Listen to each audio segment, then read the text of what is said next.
था वो 10 प्लॉट पे बना हुआ था, उसमें से 8 प्लॉट इंक्रोच थे, मुल्लाओं ने उस पे घर बना के कब्जे कर लिए थे। वरना पीपल्स पार्टी ने आज तक हिंदुओं के लिए क्या किया है? जबकि ये हिंदू ये नहीं है कि कोई बाहर से आए हैं। पाकिस्तान में हिंदुओं की इस हालत से इजहार पे पीपल्स पार्टी तो छोड़े, भारत का हिंदू क्या कर रहा है? इस्लामिक रिपब्लिक ऑफ पाकिस्तान का मोटो है कि पाकिस्तान से टोटल नॉन मुस्लिम्स का सफाया। सिंध में तो बाकायदा एक मुहिम के साथ इसको सफाया किया जा रहा है, और अगर यही रफ्तार रही ना भाई तो 5 साल बाद तो सिंध में एक भी हिंदू नहीं रहेगा। आसिया बीबी के अगर केस देखें, अगर आसिया बीबी अगर हिंदू होती तो वो मर चुकी होती। मणिपुर में जो हो रहा है वहाँ पे जो कुकी ट्राइब और मैती ट्राइब के बीच में उसको इस तरह से प्रेजेंट किया जा रहा है कि जो मैती जो ट्राइब है वो कुकी ट्राइब वालों को मार रहे हैं, क्योंकि कुकी ट्राइब वाले जो है वो क्रिश्चियंस हैं। इंडिया का इलेक्शन प्रोसेस तो सबसे ज्यादा ट्रांसपेरेंट है, इसके बावजूद डेमोक्रेसी पे आवाज उठाते। पाकिस्तान में अहमदी कम्युनिटी सलाम नहीं कर सकते किसी को कि मैं एक मिसाल है अहमदी हूँ, वैभव भाई आप मुसलमान है, मैं आपको अस्सलाम वालेकुम कह दूं, मेरे ऊपर ब्लास्फेमी लग जाती है। मैं यूरोप में 33 साल से रह रहा हूँ, मैंने इतना फ्रीडम ऑफ स्पीच यूरोप में नहीं देखा जितना भारत में। आप पूरी एक सोसाइटी को करप्ट कर चुके हैं रिलीजियसली। अब आप उसको सुधारने का मौका अब नहीं है मेरी नजर में। इसका ह्यूमन राइट्स कमीशन की रिपोर्ट है कि हर साल 3000 हिंदू बच्चियां पूरे पाकिस्तान में किडनैप होती हैं, कन्वर्ट होती हैं। जय हिंद, वंदे मातरम। दोस्तों आज का वीडियो बहुत ही खास है और इसमें बहुत ही महत्वपूर्ण मुद्दों को उठाया गया है। और वीडियो लेकर आया हूं मैं डिफेंसिव ऑफेंस से। यहाँ पर वैभव हैं जो आरिफ अजाकिया का इंटरव्यू कर रहे हैं, और ऐसी ऐसी बातें निकल के आई हैं दोस्तों कि आपकी रूह तक कांप जाएगी। पाकिस्तान जिस तरह से कट्टरवाद की तरफ आगे बढ़ता जा रहा है उसको आज हम नज़रअंदाज नहीं कर सकते, और वहाँ पर जो हिंदुओं की स्थिति है उसको भी नज़रअंदाज नहीं किया जा सकता। को हर हिंदुस्तानी को ज़रूर सुनना चाहिए। और आजकल जो सीमा हैदर का इशू चल रहा है उसके ऊपर भी आरिफ अजाकिया ने काफ़ी जो इम्पोर्टेंट पॉइंट उठाए हैं जो बहुत ही सीरियस नोट पे हैं। तो इस वीडियो को मैं लगाता हूं दोस्तों स्क्रीन पर। वीडियो के एंड में मैं अपने व्यू अपने विचार डिटेल में बताऊंगा, तो वीडियो पूरा जरूर देखेगा। अगर चैनल को सब्सक्राइब नहीं करा तो चैनल को सब्सक्राइब जरूर कर लीजिए। जय हिंद दोस्तों, आप देख रहे हैं डिफेंसिव ऑफेंस और मैं हूं वैभव। आज हमारे साथ हैं आरिफ अजाकिया। आरिफ अजाकिया को आप डिफेंसिव ऑफेंस से पहले भी देख चुके हैं। आरिफ भाई जमशेद टाउन कराची के मेयर भी रह चुके हैं और ह्यूमन राइट्स एक्टिविस्ट हैं पिछले 20-25 साल में से, जो है जेनेवा में और बाकी जो यूरोपियन कंट्रीज़ हैं वहाँ पे जा करके पाकिस्तान में जो ह्यूमन राइट्स वायलेशंस हो रही हैं उसके खिलाफ बात भी करते हैं। हमने आरिफ भाई के साथ आज से तकरीबन 4 साल पहले डिफेंसिव ऑफेंस में पहला वीडियो किया था, और तब से हमारा उनके साथ रेगुलर इंटरेक्शन होता है। सीमा हैदर की बड़ी बात हो रही है और कुछ रिपल इफेक्ट्स हैं जो पाकिस्तान में दिखाई दे रहे हैं, हम उसके ऊपर भी बात करेंगे। वेलकम आरिफ भाई, कैसे हैं? नमस्कार, थैंक यू वेरी मच। दर्शकों को मैं बताऊं कि एक मुंबई में गेटवे ऑफ इंडिया है, तो मेरा गेटवे ऑफ यूट्यूब वैभव भाई हैं। मेरा स्टार्ट ही वैभव भाई के चैनल से हुआ था और आज काफी सालों बाद इन्होंने मुझे याद किया है। जी आरिफ भाई, सीमा हैदर के बारे में बड़ी बातें हो रही है। सीमा हैदर जो है, क्योंकि आप जमशेद टाउन के मेयर भी रह चुके हैं, ये कहा जाता है कि इनका जो घर है सीमा हैदर का वो गुलिस्तान जौहर में है। बड़ा कच्ची बस्ती मोहल्ला है, वहाँ की वो रहने वाली है। थोड़ा हमें उस एरिया के बारे में और वहाँ किस तरह के लोग रहते हैं ज़रा बताइए कि गुलिस्तान जौहर और कच्ची बस्ती का जो एरिया वहाँ पे रहने वाले लोग किस तरह के हैं, किस तरह की आबादी है वो? देखें, कराची एक तो पुराना कराची था जिसमें हम पले बड़े हैं, फिर ज़ाहिर कराची फैलता गया और उसमें गुलिस्तान जौहर गुलशन इकबाल के बाद का इलाका है। गुलशन इकबाल भी पुराने कराची से बाहर है, नया इलाका है निस्बतन। आज से 40-50 साल पहले बना था, और गुलिस्तान जौहर तो काफी नया है। और वहाँ पे मिक्स आबादी है, वहाँ पे पख्तून भी बहुत ज्यादा रहते हैं, सिंधी भी हैं, मुहाजिर भी बहुत ज्यादा रहते हैं, मेमन कम्युनिटी भी काफी है, तो वहाँ पे मिक्स कम्युनिटी ज्यादा है। और मिडिल क्लास और अपर मिडिल क्लास तो नहीं इतना ज्यादा कह सकते, मिडिल क्लास कह सकते हैं कि वहाँ पे लोग काफी रहते हैं। और गुलशन इकबाल जो कि इसके साथ ही जुड़ा हुआ है वो ज्यादा पढ़े लिखे लोग और अपर मिडिल क्लास का इलाका है। गुलिस्तान जौहर नया इलाका है तो थोड़ा सस्ता इलाका पड़ता है, तो वहाँ पे ज्यादातर। लेकिन वहाँ पे एक चीज है कि गुलिस्तान जौहर के साथ अस्करी 4 और बहरिया टाउन वगैरह काफी जुड़ते हैं, क्योंकि गुलिस्तान जौहर आगे जाके DHA से मिल जाता है, तो इसलिए काफी सिक्योरिटी वाला इलाका कह सकते हैं। आरिफ भाई, सीमा हैदर का जो पति है वो सऊदी अरेबिया में रहता है और वो ये डिमांड कर रहा है हिंदुस्तान की सरकार से कि भाई मेरी पत्नी को जो है वो वापस किया जाए, और पाकिस्तान में भी हम देख रहे हैं इसको लेकर के बहुत रिएक्शन आ रहा है। पाकिस्तान ह्यूमन राइट्स कमीशन ने ये आवाज़ उठाई है, उन्होंने ये कहा है कि इस इंसिडेंट के बाद पाकिस्तान में जो माइनॉरिटी कम्युनिटी है उनकी जान को बहुत ज़्यादा खतरा है, और सरकार से ये उन्होंने रिकमेंडेशन दी है सरकार को, पाकिस्तान की सरकार को, कि जो हिंदू कम्युनिटी है पाकिस्तान में उसकी सुरक्षा बढ़ाई जाए, उनके मंदिरों की सुरक्षा बढ़ाई जाए, क्योंकि बड़े हमले हो सकते हैं, क्योंकि सीमा हैदर इंडिया आ गई है। इसके बारे में आपका क्या कहना है? देखें, ये तो एक बहाना है, पाकिस्तान में वैसे ही माइनॉरिटी कौन सा सेफ है, ठीक है ना। अब सिंध में कच्चे के इलाके के डाकुओं ने धमकियां दी हैं। अब मुझे कोई ये बता दे कि कच्चे के इलाके के डाकुओं का इस्लाम से क्या ताल्लुक? वो तो नमाज नहीं पढ़ते, कुछ भी नहीं करते। एक्चुअली ये कच्चे के डाकू हों या मौलवी हों या मिट्ठू जैसे, ये सब आर्मी की पैदावार हैं, आर्मी के इशारे पे चलते हैं। बाकी सिंध में इसको आड़ बना के हिंदुओं को खास तौर पे टारगेट किया जा रहा है, मंदिरों पे रॉकेट लॉन्चर से हमले हो रहे हैं। और एक भोजवानी साहब हैं, किशोर शशि भोजवानी, बिजनेसमैन हैं, उन्होंने अभी बयान दिया है कि कश्मीर जो कि सिंध का एक डिस्ट्रिक्ट है, कश्मीर सिंध में तकरीबन 40 हिंदू लोगों को हॉस्टेज बनाया गया है, बंदी बनाया गया है, और उसमें लड़कियां, औरतें और बच्चे भी शामिल हैं। और ये एक बहाना इनको मिला है टारगेट करने का। वरना एक मिसाल है कि सीमा एक लड़की है, अपनी मर्जी से गई है, उसका कराची में या सिंध में रहने वाले हिंदुओं का बेचारों का क्या कसूर है उसमें? वो गई है, वो उसका फेल है, उसका काम है। और ये काम सरकारों का देखने का है, इंडिया की और भारत पाकिस्तान की सरकारों का। इसमें ये बहाना बना के जो हिंदुओं को टारगेट कर रहे हैं, ये बिल्कुल ही गलत है। अभी आपको पता है कि मैं जमशेद टाउन में 2 साल एज ए मेयर रहा हूं। वहां जमशेद टाउन में सोल्जर बाजार के एक 150 साल मंदिर को बुलडोजर से तबाह कर दिया गया। उसमें सीमा का क्या कसूर है? तो ये एक बहाना है पाकिस्तान में माइनॉरिटीज को प्रोसिक्यूट करने का। जी, आपने जैसा भी बताया कि वहाँ पे जो अटैक हुआ है मंदिर के ऊपर रॉकेट लॉन्चर से, राधा स्वामी टेम्पल कश्मीर में जो है वहाँ पे हमला हुआ, आप मुझे जरा ये बताएं, अभी कुछ दिन पहले, अभी 1 हफ्ते पहले तो वहाँ कराची शहर के अंदर जो है कि एक लोकल बिल्डर ने जो है कि एक काफी पुराना, करीब 100 साल पुराना जो है हिंदुओं का मंदिर वो गिरा दिया सिर्फ एक शॉपिंग प्लाजा बनाने के लिए। तो क्या मंदिर कराची में, हम पहले तो ये हमने सुना है कि 90s के दौर में और 2000 के दौर में काफी सारे मंदिर जो है इन लोगों ने कराची शहर में गिराए हैं और तोड़े हैं। उसमें जो 5 कोर होता है पाकिस्तान आर्मी का और जो रेंजर्स हैं वो भी उसमें काफ़ी उसको सपोर्ट करते हैं। वो सादे कपड़ों में आते हैं और वो सारे प्रॉपर्टी डीलर्स के साथ मिल करके उन ज़मीनों पे करते हैं। और बहरिया टाउन जो है, जो इनका मलिक रियाज की जो कंपनी है, उसने बहुत सारे जो हिंदू वहाँ से माइग्रेट करके आए थे उनकी ज़मीनों पे कब्जे कर करके उन्होंने बड़े सारे जो है हाउसिंग कॉम्प्लेक्सेस और प्लाजे बनाए हैं। तो क्या अभी भी वो सिलसिला, क्या ये वही सिलसिला लगातार तसलसल से चल रहा है कि जब दिल चाहा कोई भी मंदिर गिरा दिया और वहाँ पे शॉपिंग प्लाजा खड़ा कर दिया? देखें, कराची बेसिकली हिंदू सिंधियों का शहर था। और यहाँ पे जब अंग्रेज ने कराची को, मुंबई भारत की उस वक्त ब्रिटिश इंडिया की एक पोर्ट थी, उसके मुकाबले पे जब कराची को डेवलप करने का अंग्रेज ने सोचा था, तो उस वक्त कराची एक बलोचों की मछेरों की बस्ती हुआ करती थी। डीप सी पोर्ट का वहाँ पे एक अच्छा अपॉर्चुनिटी थी, इसलिए वहाँ पे सिंध के हिंदुओं को, जो बिजनेसमैन थे, जो अमीर तबका था, उनको दावत दी गई थी कि आप आइए। तो पारसी, हिंदू और गुजरात के काफी, जैसे हमारे मेमन कम्युनिटी के काफी लोग आए थे और यहाँ पे बिजनेस की चीजें की थी। कराची की गली गली में मंदिर हुआ करता था। हम जब छोटे छोटे थे, 7-8 साल के, तो हम अपने दादा के घर पे रहते थे मीठादार के इलाके में। तो हमारे घर के सामने पीपल के दरख्त के साथ एक छोटा सा मंदिर बना हुआ था। रोज शाम को आरती होती थी, सब पूजा की थालियां लेके आती थी और औरतें, और हम भी वहां पे घुस जाते थे बर्फी खाने।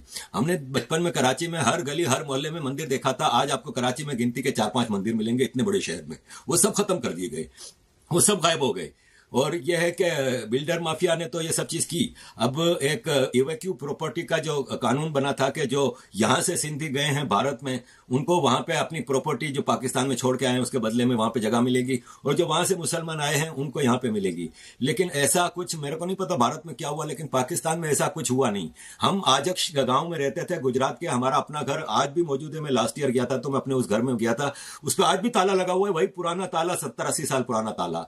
तो हमारा भी घर था, हमारे भी दादा की दुकानें थी, सब कुछ था, आड़त का बिजनेस था। हमें तो कुछ नहीं मिला। हमने तो कराची खजूरी बाजार में हमारे दादा ने झोपड़ी डाल के फुटपाथ पे रहे, वहां से डेवलप किया और वहां से फिर किराए के घर लिए और आस्ते आस्ते चीजें डेवलप हुई। तो इवैक्यू प्रॉपर्टी जो है ना, वो जाली पेपर बना बना के वहां पे जो बिल्डर माफिया है, चूंकि पाकिस्तान आर्मी ने कब्जा कर लिया था पाकिस्तान पे, खासतौर पे वेस्ट पाकिस्तान की मैं बात करूंगा कि कराची वॉज द कैपिटल, तो कराची फेडरल एंटिटी बन गया था, वहां पे सिंध का कोई इख्तियार रहा नहीं था। तो आर्मी ने वहां पे सारी जो हिंदुओं की प्रॉपर्टियां थी जो भारत चले गए थे उन पे कब्जा कर लिया था, सारे मंदिर खत्म कर दिए गए थे।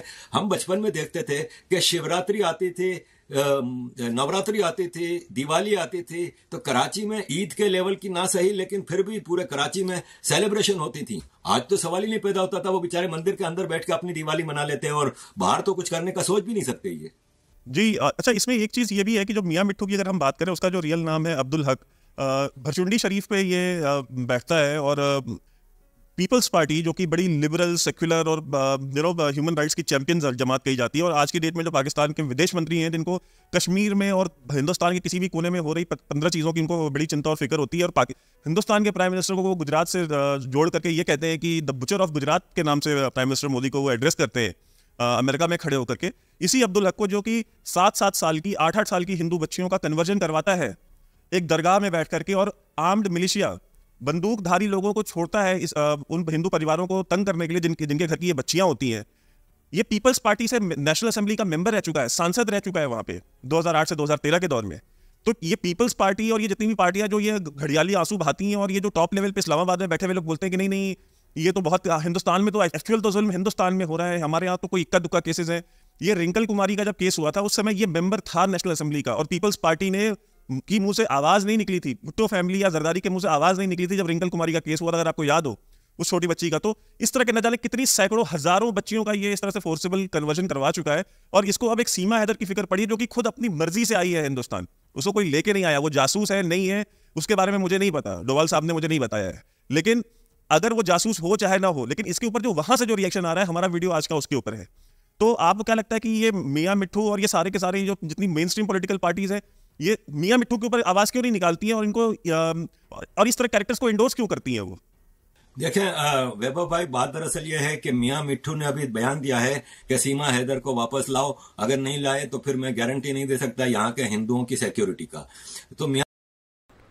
तो अभी आपने सुना कि भैया क्या हो रहा है, ये सीमा हैदर अपनी मर्जी से भारत आई है, और ये थ्रेट बन चुका है अब जो पाकिस्तान में रहने वाले हिंदू हैं उनके लिए। और देखा आपने किस तरह के मौलाना, वो मियां मिट्ठू नाम का जो बंदा है, किस तरह के मौलाना जो हैं वो थ्रेटनिंग दे रहे हैं, धमकियां दे रहे हैं। पहले भी वो कर रहे थे, अभी भी वो करेंगे, वो रुकने वाले नहीं हैं।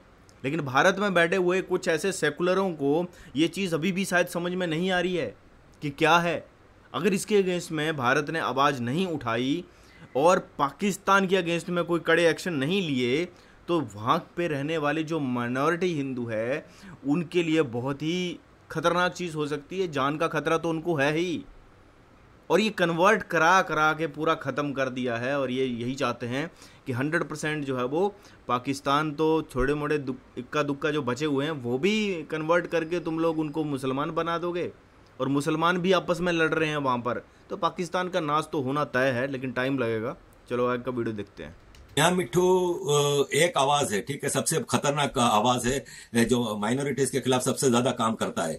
मेरा सवाल यह है कि पीपल्स पार्टी जो कि बड़ी सेक्युलर बनती है, जो कि दिवाली होली पे मंदिरों में बिलावल भुट्टो जाता है, राखी में राखियां बंधवाता है, लेकिन सिर्फ इस हद तक रह गया है। मुझे ये बताएं कि सिंध में इतना मास फोर्स कन्वर्जन हो रहा है, रोज की बुनियाद पे हम खबरें सुनते हैं कि आज फलां लड़की को अगवा करके, रेप करके, फोर्स कन्वर्जन करके एक बुढ़े के साथ शादी कर दी जाती है। ऐसे केसेस भी आए हैं कि उनको सेक्स स्लेव्स के तौर पे यूज किया जाता है और बाद में उनसे बिजनेस भी कराया जाता है, जिस्म बेचने का धंधा भी कराया जाता है। ये घिनौने काम हो रहे हैं। आप मुझे ये बताएं कि आज तक बुचर ऑफ पाकिस्तान बिलावल भुट्टो ने कोई ऐसी बात की, कोई उस पर बयान दिया? ये इसकी अपनी ज्यूरिस्डिक्शन में हो रहा है, जहां पे सिंध में 1967 में पीपल्स पार्टी बनी है, तब से लेकर आज तक सिवाय मार्शल लॉ के बाकी सारे पीरियड में पीपल्स पार्टी ने रूल किया है। और इस वक्त भी 2007 से आज 2023 16 साल से लगातार सिंध में इनकी हुकूमत है। मुझे किसी एक पीपल्स पार्टी के मिनिस्टर का, MNA का, MPA का बयान दिखा दें जिसमें इन्होंने इसको कंडेम किया हो।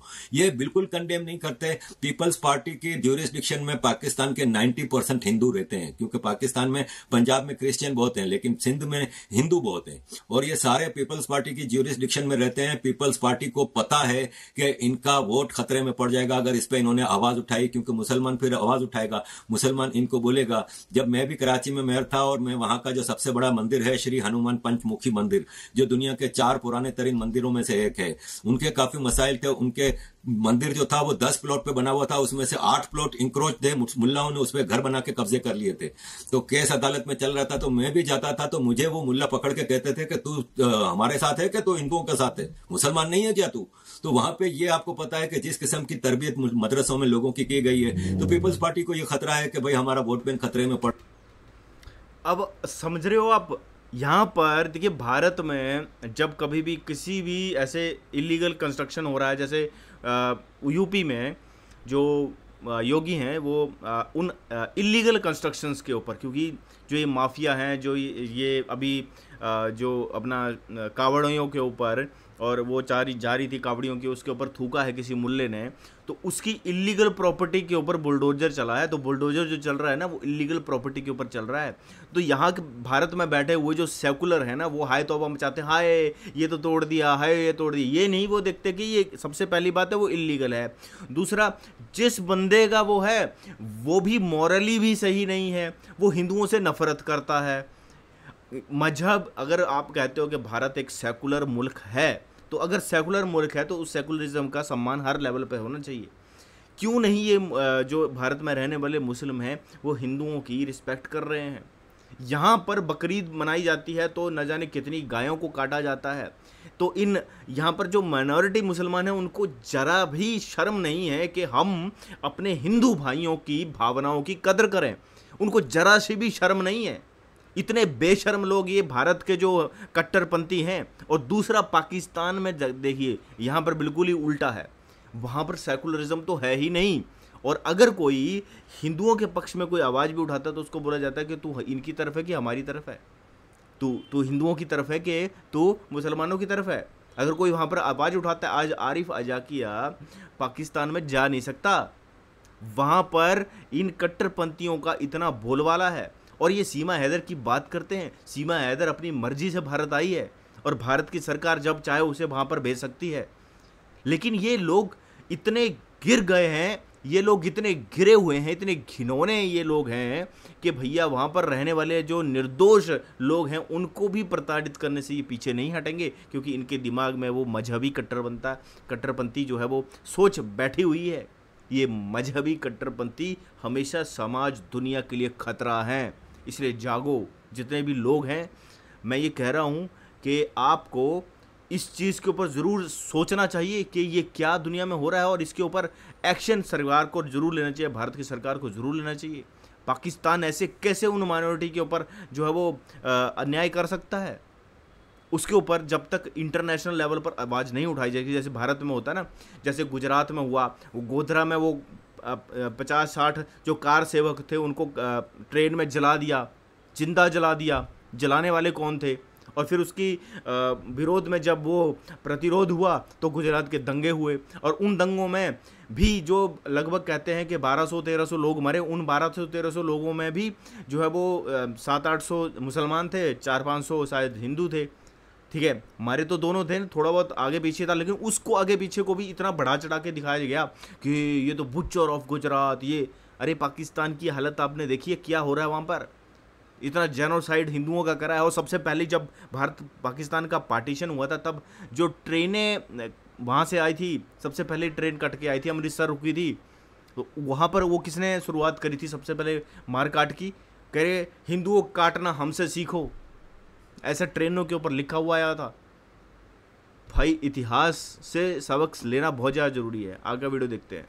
पड़ जाएगा, वरना पीपल्स पार्टी ने आज तक हिंदुओं के लिए क्या किया है? जबकि ये हिंदू ये नहीं है कि कोई बाहर से आए हैं, ये हजारों साल से उस धरती में रहते हैं। हम जैसे लोगों से ज्यादा इंडिजीनियस हैं और वहां के वासी हैं हजारों साल से।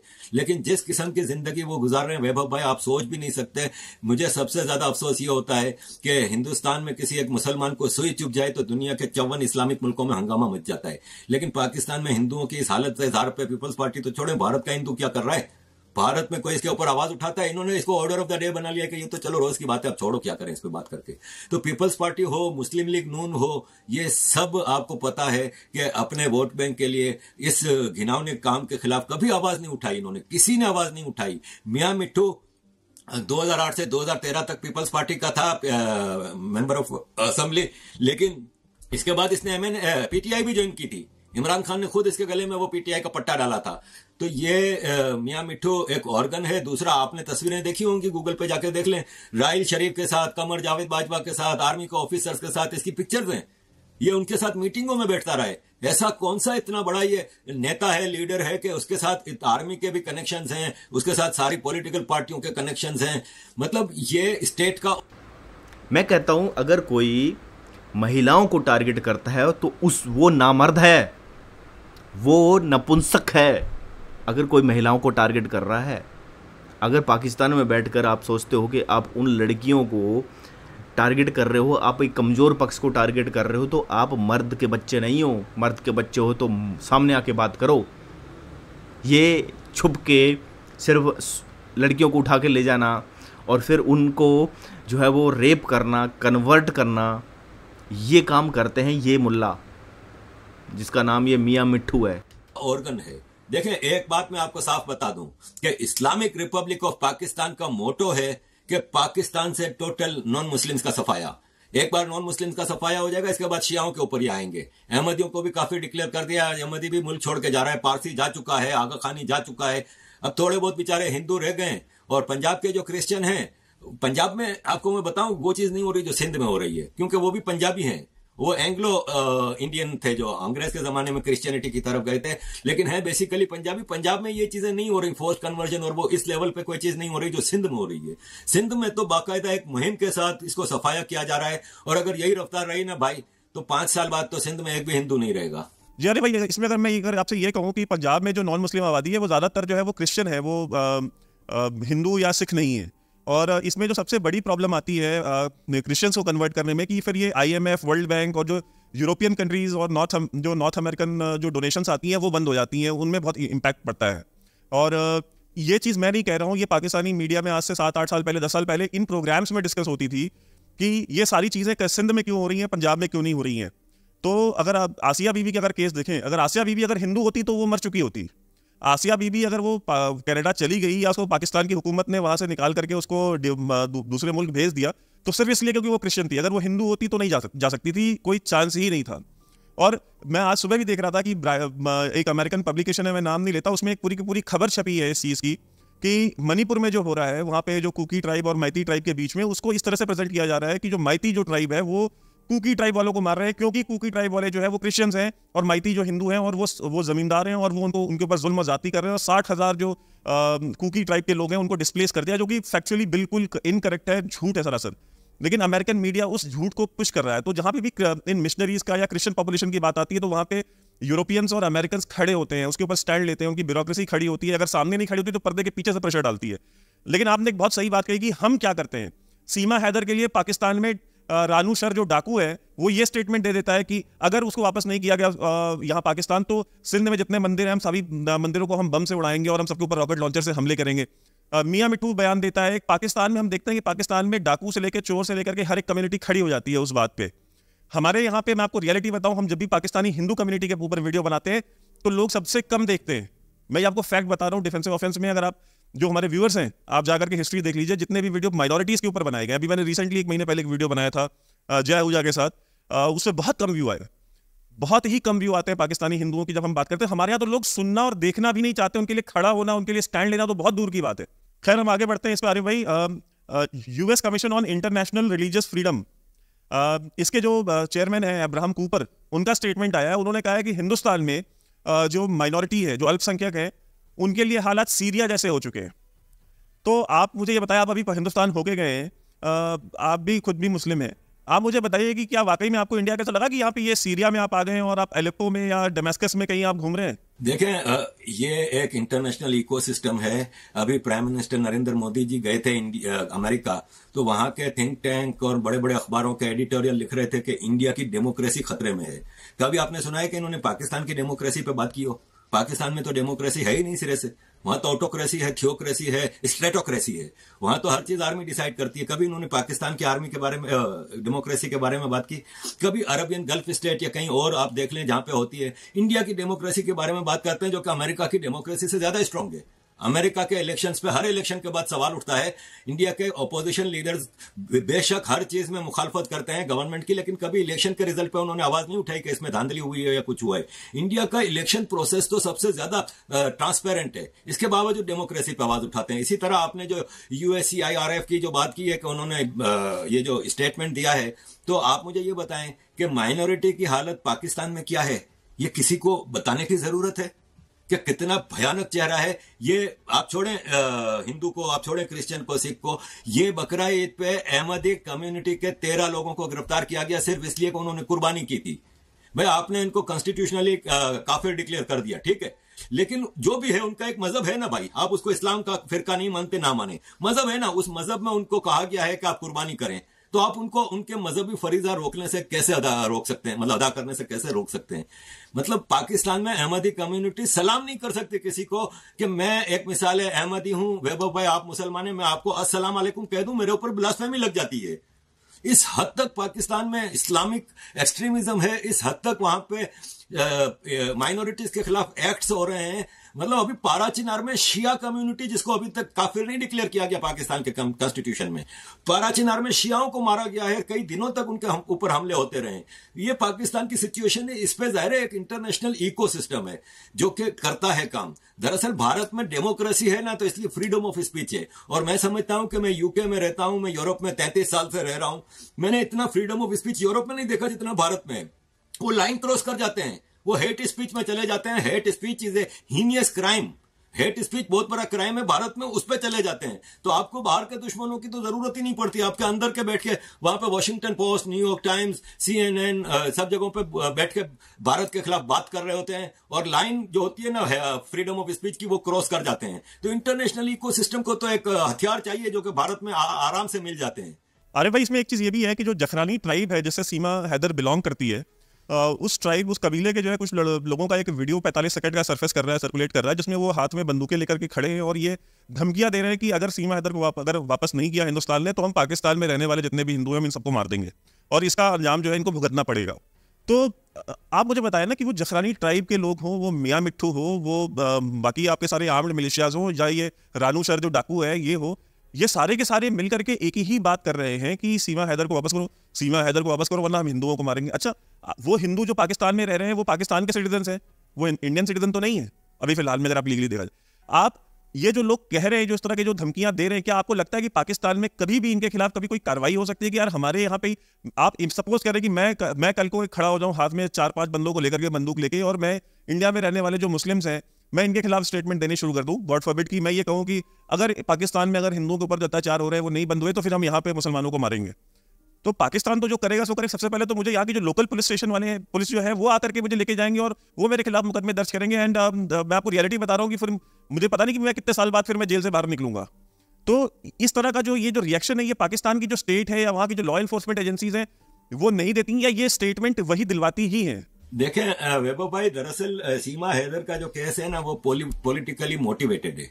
आप मुझे ये बताएं कि ऐसे कितने पाकिस्तानी मुसलमान हैं जो बाहर जाके एक्स मुस्लिम बन जाते हैं। अभी एक लड़का शायान अली, उसने अमेरिका में एक इस्कॉन मंदिर में जाके बाकायदा हिंदुइज्म का धर्म इख्तियार किया। तो ये अमेरिका को धमकियां क्यों नहीं देते भाई? जैसे सीमा हैदर इधर आके हिंदू हो गई है तो वो भी तो उधर जाके हिंदू हो गए, तो अमेरिका को धमकियां क्यों नहीं देते भाई कि हमारा वापस करो, हमारा मुसलमान वहां पे जाके हिंदू हो गए। ऐसे हजारों एक्स मुस्लिम है जो पूरे यूरोप और अमेरिका में बैठे हुए हैं। ये इंडिया है ना, इसलिए पॉलिटिकली मोटिवेटेड है। सीमा हैदर का एक देखें, मुझे कई दोस्तों के मैसेज आते हैं कि आप इस पे वीडियो बनाएं। मैंने अब तक इस पे कोई वीडियो इसलिए नहीं बनाई कि मैं समझता हूं कि मुझे भारत की सिक्योरिटी एजेंसीज, इंटेलिजेंस एजेंसीज पे पूरा भरोसा है। मुझे पता है कि उनकी, जब हम आम आदमी इतना बोल रहा है तो उनको नहीं पता क्या कैसे, वो उस पर नजर रखे हुए हैं, वो उस पर इंक्वायरियां कर रहे हैं, वो उस पर इन्वेस्टिगेट कर रहे हैं। तो उनको डिसाइड करने दें कि ये केस क्या है, व्हाटएवर इज। लेकिन आई तो इलीगली है ना, तो भारत का कानून उससे निपट लेगा। पाकिस्तान जो मामा बनने की कोशिश कर रहा है ना, ये टोटली पॉलिटिकली मोटिवेटेड है। बहाना बना के भारत पाकिस्तान के हिंदुओं को, जो कि पाकिस्तानी है और जो बेचारे दिन में 10 बार मुसलमानों को सलाम करते हैं, और जो पाकिस्तान जिंदाबाद की बात करते हैं, इलेक्टेड MPA MNA सेनेटर जो हिंदू हैं पाकिस्तान की असेंबलीज में, वो दिन में 10 बार इंडिया को गालियां देते हैं खुश करने के लिए वहां के मुसलमानों को। लेकिन आप उन्हीं के खिलाफ पड़े हुए हैं। इसका मतलब यह है कि ये टोटली पॉलिटिकली मोटिवेटेड है। और वैभव भाई, एक और चीज मैं यहां पे कहूंगा कि ये हिंदुओं से नफरत है जो बोल रही है। ये मदरसों में जो बाकायदा बचपन से 4 साल की उम्र से एक बच्चे के कान में बात डाली जाती है कि प्रॉफिट मोहम्मद ने कहा था कि हिंदुओं को खत्म करना है, काफिर को मारना है, ये चीजें हैं। हिंदुओं से नफरत इनकी घुट्टी में पड़ी हुई है और ये खत्म नहीं हो सकती। आज जो सीमा हैदर का बहाना बना के किया जा रहा है वो टोटली नफरत है अंदर से, जो हिंदुओं की जो नफरत है। अब आप ये बताएं कि ऐसे कितने केसेस हैं, अभी आपने कितनों के नाम लिया, रिंकी कुमारी, और ये जो रोज की बुनियाद पर लड़कियों का केस हो रहा है, किसी का कभी FIR कटा है? ऐसी कितने केसेस मौजूद हैं जिन पे हम देखते रहते हैं, हम लोग हम जो नजर रखते हैं इन हालात पे, कि ऐसे कितने केसेस हैं कि माइनर लड़की 14 साल 15 साल 16 साल की लड़की को अगवा करके उसकी शादी कर दी जाती है, जो कि कॉन्स्टिट्यूशन भी इजाजत नहीं देता कि 18 साल से कम उम्र की लड़की मजहब चेंज नहीं कर सकती, शादी नहीं कर सकती। जब बात अदालत तक जाती भी है तो जज क्या कहता है, दारुल अमान भेज दो। अरे ये किस किस्म का कानून है कि एक अंडर एज लड़की को आप दारुल अमान भेज रहे हैं? माँ बाप बाहर रो रहे होते हैं, लड़की वहां पे खड़ी होकर रो रही होती है कि मुझे मेरे माँ बाप के पास जाने दो, लेकिन वो नहीं जाने देते। क्यों? इसलिए कि अगर जज ने हिंदुओं के फेवर में फैसला दिया तो जज का खानदान खतरे में। सारे इस्लामिक एक्सट्रीमिस्ट भरे हुए हैं हर इलाके में, खासतौर पर सिंध की तो गली गली में ये मियां मिट्ठू के हजारों तालिबान हैं जो कि मदरसों में पढ़ते हैं, जो इनके वो तो उनके घरों को, जजों के घरों को आग लगा देंगे। वो थानेदार घर नहीं पहुंच सकेगा, उसके थाने को आग लगा दी जाएगी। आपको याद है आज से 4-5 महीने पहले कोहाट केपीके में एक थाने में ब्लास्फेमी के एक केस चल रहा था, तो उसका एक बंदा थाने में बनता, उन्होंने थाने पे हमला कर दिया, थाने का सारा स्टाफ भाग गया, वो ब्लास्फेमी वाले भी उधर मारे गए और पूरे थाने को आग लगा दी। तो कोई पुलिस वाला, कोई जज आप हिंदुओं की सपोर्ट में फैसला दे ही नहीं सकता। फैसला देगा वो एक्सट्रीमिस्ट उनकी जिंदगी, उनके खानदान की जिंदगी खतरे में डाल देंगे। इसमें एक चीज़ ये भी तो है कि अगर इसको देखें तो पाकिस्तान का जो ये पूरा इकोसिस्टम बना हुआ है, चाहे वो जुडिशरी हो, चाहे वो आप पुलिस ले ले या आप फौज ले ले, एक तो यहाँ पे जो हिंदू हैं उनकी तो रिप्रेजेंटेशन नहीं है, और दूसरी कि जो वहाँ पे ऑलरेडी सर्विंग भी हैं उन सब में एक जो बहुत बड़ी प्रॉब्लम हमको देखने को मिलती है कि वो जो आपने बात कही कि वो पहले से ही बहुत ज़्यादा खौफजदा रहते हैं इन एक्सट्रीमिस्ट ग्रुप से।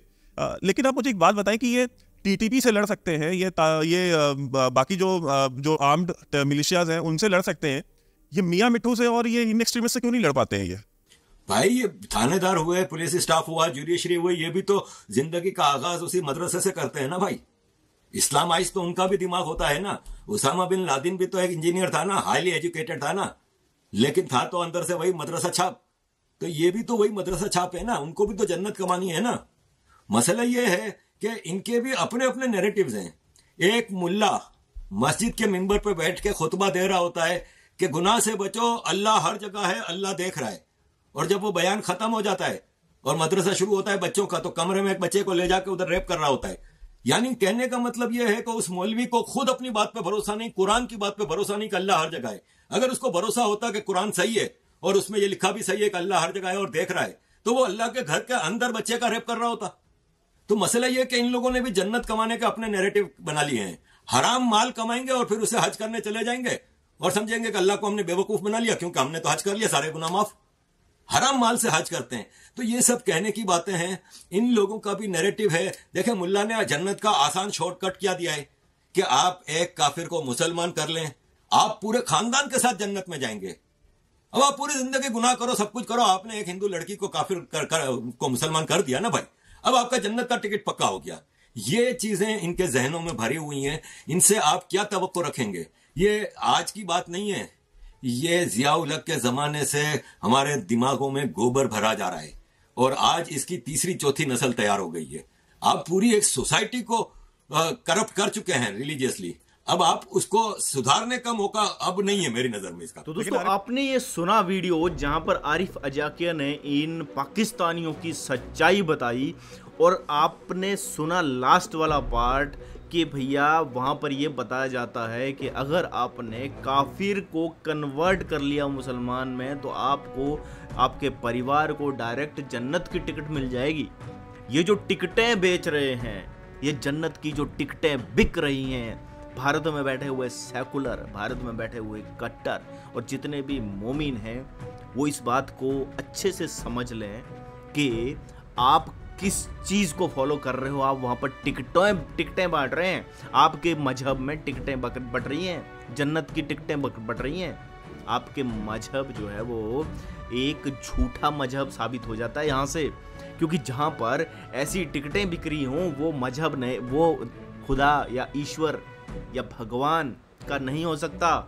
भगवान कभी भी टिकटें नहीं बेचते हैं। भगवान कभी भी वो कहीं पे वो अंदर जो तुम्हारा जन्नत का वो जो चल रहा है 72 हूरों वाला कंसेप्ट, उसमें ये लालच, देखो, काम क्रोध लोभ मोह अहंकार हमारे सनातन में कहा गया है कि आपको इन सब चीज़ों को अपने बस में रखना है, इनको कंट्रोल करना है। और जहाँ भी काम क्रोध लोभ मोह अहंकार लोभ लालच ये जन्नत का लालच दिया जा रहा है आपको, और आपका ईश्वर बोल रहा है ठीक है भाई कन्वर्ट करो तो मैं तुम्हें जन्नत की टिकट दे दूंगा। मुझे नहीं पता आपकी बुक्स में एग्जैक्टली ऐसे ही चीज़ें हैं, पर ये जो पाकिस्तान में बैठे हुए जो मुल्ला मौलवी हैं, ये जो धमका रहे हैं हिंदुओं को, धमका रहे हैं भारत को, वो सब तो यही सोचते आ रहे हैं। वो तो यही सोच रहे हैं ना कि भैया अगर तुमने सीमा हैदर को वापस नहीं किया, जो इलीगल रूप से भारत में आई, भारत की जो इन्वेस्टिगेशन एजेंसी है वो उसकी जांच कर रही है, लेकिन ये कह रहे हैं अगर वो भारत ने वापस नहीं किया तो हम वहाँ के हिंदुओं को जो है वो उनके मंदिरों को तोड़ेंगे और उनको मारेंगे, उनको कन्वर्ट करेंगे। भारत में जब कभी ऐसा कुछ छोटी सी चीज़ होती है तो ना जाने इंटरनेशनल लेवल पर कितना हो हल्ला हो जाता है। भारत के ही सेकुलर हाय तौबा मचा देते हैं, लेकिन भारत में ऐसा होता नहीं है। अगर दंगे होते भी हैं तो 1-2 दिन में कंट्रोल हो जाते हैं। यूपी में अब तक योगी राज में दंगे नहीं हुए हैं, होने ही नहीं दिए सरकार ने, क्योंकि वहाँ का प्रशासन इतना जो है वो एक्टिव है।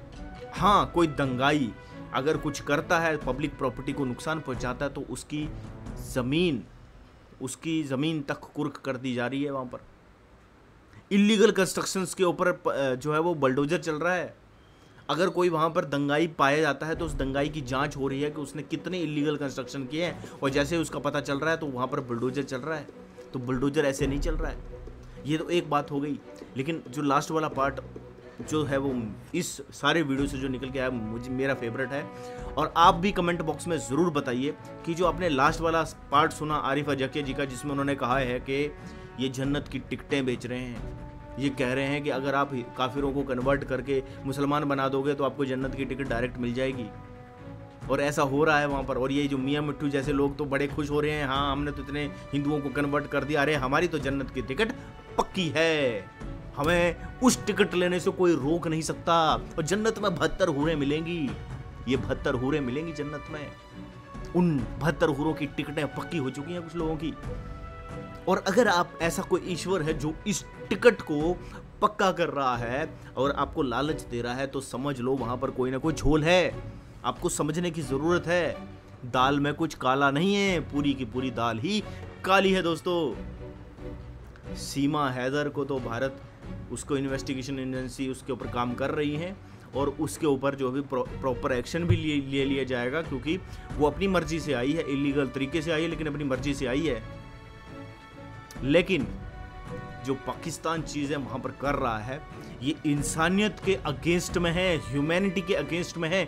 इस्लाम और ह्यूमैनिटी दोनों साथ साथ नहीं चल सकती, यहाँ से ये साबित भी हो जाता है दोस्तों। और भारत में भी ऐसा ही हो रहा है।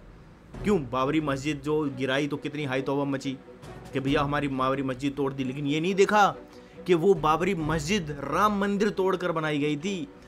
ज्ञानवापी मंदिर को शिव जी का मंदिर तोड़कर बनाया गया है।